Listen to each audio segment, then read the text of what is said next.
नमस्कार बच्चों, मैं पूजा शर्मा लैब पब्लिक स्कूल से कक्षा 5 में हिंदी व्याकरण के पाठ 8 को आज हम स्टार्ट करने जा रहे हैं। तो स्टार्ट करने से पहले मैं आपको कुछ बताना चाहूंगी कि कारक क्या होते हैं। कारक, इनका प्रयोग कोई भी वाक्य है उसको पूरा करने के लिए हमें कारक चिन्हों के बिना हम वाक्य को पूरा नहीं कर सकते हैं। तो हमें व्याकरण में इस पाठ को जानना बहुत ही अति आवश्यक होता है। तो स्टार्ट करते हैं।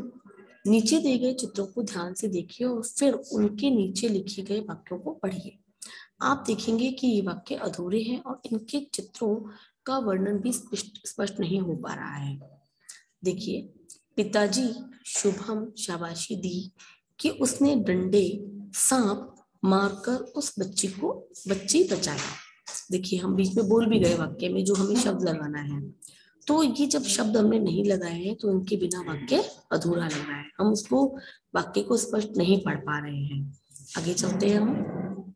मैंने बच्चे गाड़ी रोकी और गाड़ी उतरकर उस बच्चे गाड़ी बिठाया।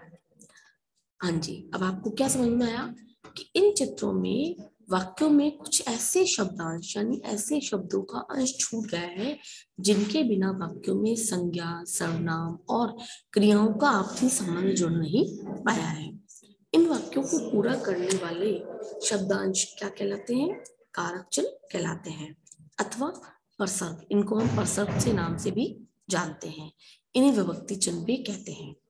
चलिए आगे जानते हैं हम।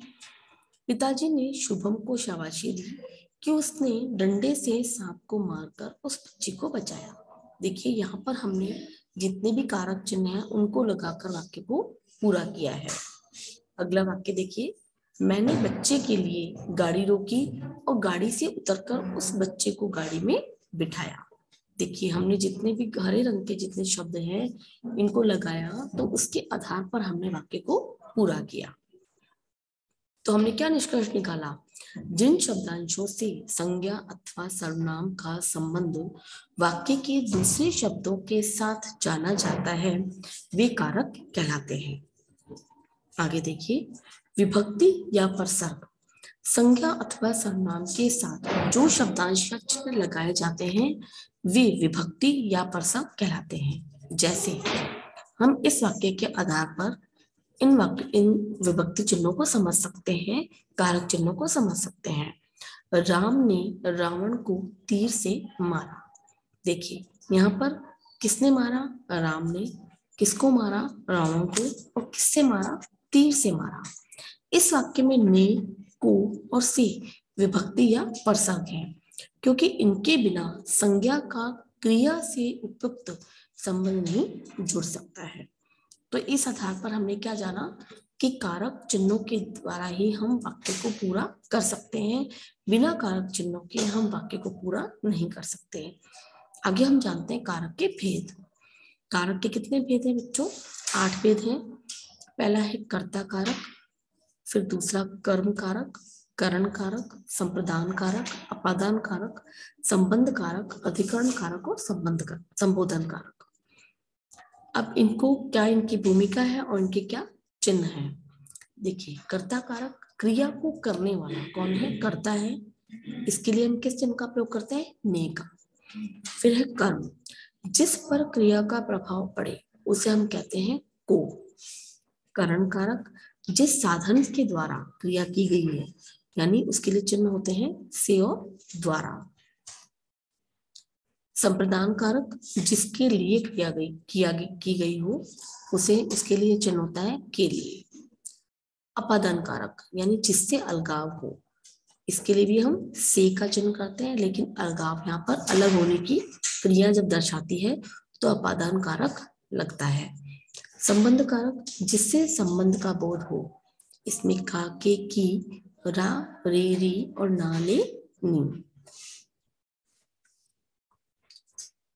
अधिकरण कारक, जो क्रिया का आधार हो यानी में और पर। संबोधन कारक, जिससे किसी को संबोधित किया जाए यानी हे और अरे, ये संज्ञा से पहले लगते हैं। अब हम इनको पूरा उदाहरण के साथ में अच्छे से समझते हैं कि कर्ता कारक क्या है, करण कारक क्या है, कर्म कारक क्या है। प्रथम है कर्ता कारक। वाक्य में क्रिया को करने वाला कर्ता कारक कहलाता है। कोई भी क्रिया है करने वाला कौन है? कर्ता कारक कहलाता है। इसका विभक्ति चिन्ह ने है। जैसे अर्जुन ने महाभारत का युद्ध जीता।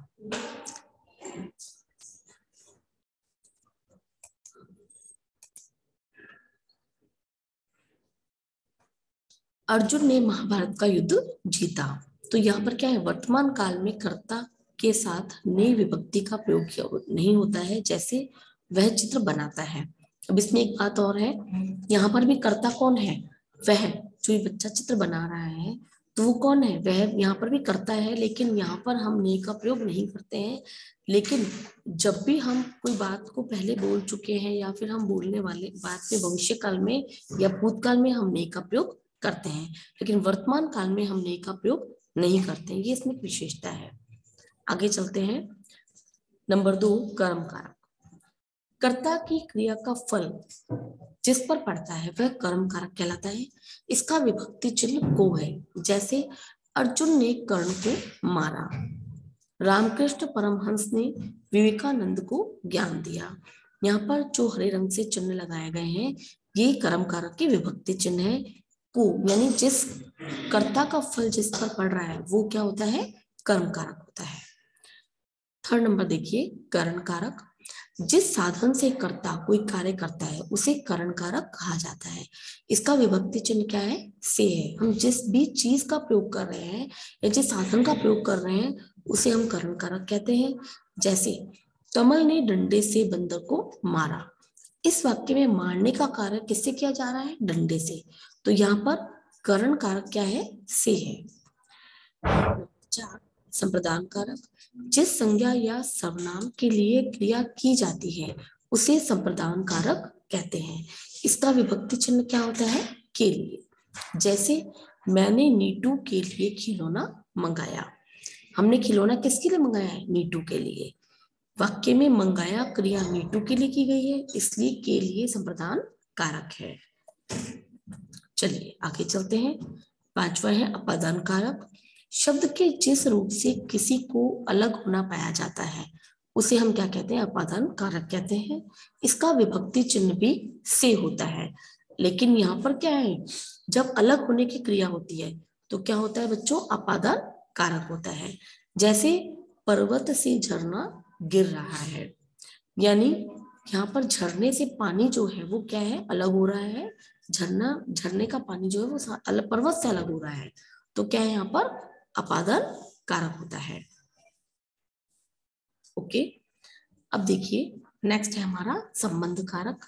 शब्द के जिस रूप से किसी व्यक्ति या वस्तु का संबंध दूसरी वस्तु या व्यक्ति के साथ ज्ञात होता है उसे संबंध कारक कहते हैं। इसका विभक्ति चिन्ह क्या होता है? का, के, की। जैसे मीरा का भाई बाजार में गया। यहाँ पर संबंध किसका हो रहा है? मीरा का। भाई किसका है? मीरा का है, तो यानी संबंध कारक हो गया। भाई संज्ञा के साथ मीरा का संबंध है, इसलिए यहाँ पर संबंध कारक होगा। अगला चलते हैं हम लोग। नंबर 7, अधिकरण कारक। शब्द के जिस रूप से क्रिया घटित होने के स्थान का बोध होता है उसे अधिकरण कारक कहते हैं। इसका विभक्ति चिन्ह क्या है? में और पर।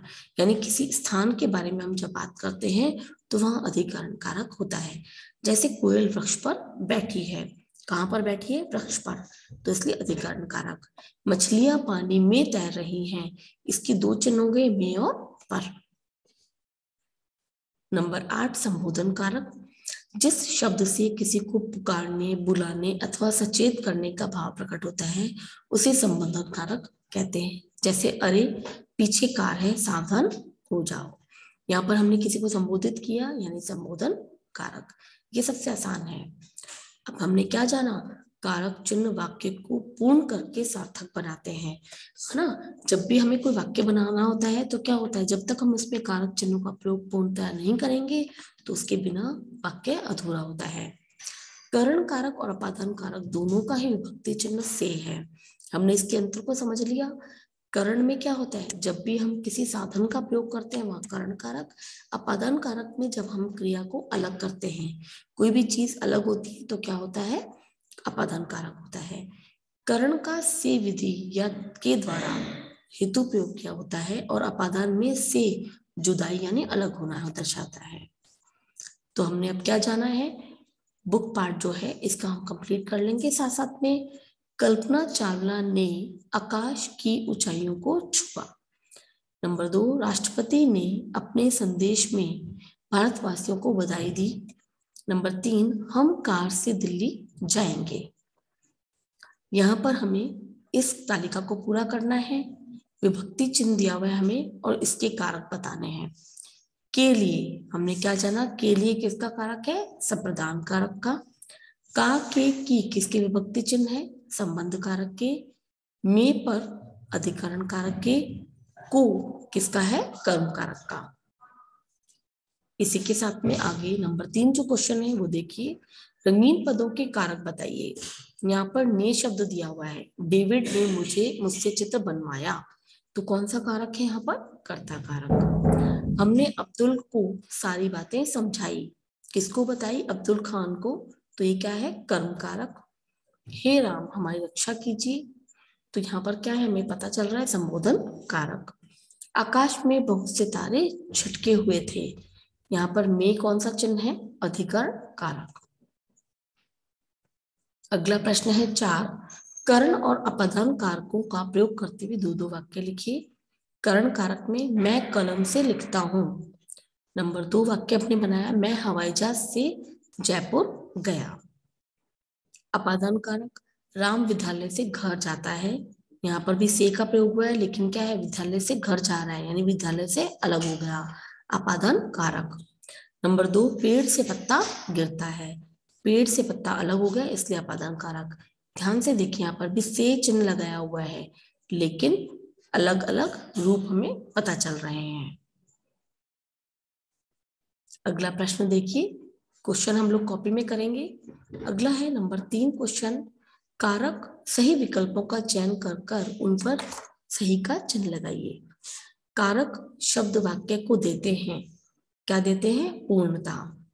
नंबर 2, कारक के भेद हैं 8, कर्ता कारक की विभक्ति है ने। तो अब हम लोग अपने कॉपी पाठ की तरफ आ जाते हैं। पहला प्रश्न देखिए, कारक चिन्ह से आप क्या समझते हैं, जिन शब्दांशों से संज्ञा अथवा सर्वनाम का संबंध वाक्य के दूसरे शब्दों के साथ जाना जाता है वे कारक कहलाते हैं। प्रश्न नंबर 2, कारक के कितने भेद होते हैं, उदाहरण से समझाइए। हमें पूरी तालिका बनानी है अपनी कॉपी में और इसको इस प्रकार से क्वेश्चन को करना है। पहला, कर्ता कारक ने, अर्जुन ने महाभारत का युद्ध जीता। नंबर 2, कर्म कारक किसका चिन्ह है, को, अर्जुन ने कर्ण को मारा। कर्ण कारक से द्वारा, कमल ने डंडे से बंदर को मारा। नंबर 4, संप्रदान कारक, इसका चिन्ह है के लिए, मैंने नीतू के लिए खिलौना मंगाया। नंबर 5, अपादान कारक, से यानी अलग होने की क्रिया में पर्वत से झरना गिर रहा है। संबंध कारक, का के की, मीरा का भाई बाजार गया है। नंबर 7, अधिकरण कारक, में और पर, मछलियां पानी में तैर रही हैं। संबोधन कारक, हे अरे, अरे पीछे कार है सावधान हो जा।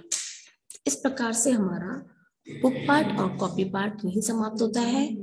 आप लोग सब अपनी कॉपी में इस काम को करेंगे और मुझे भेजेंगे। ओके, नमस्कार बच्चों।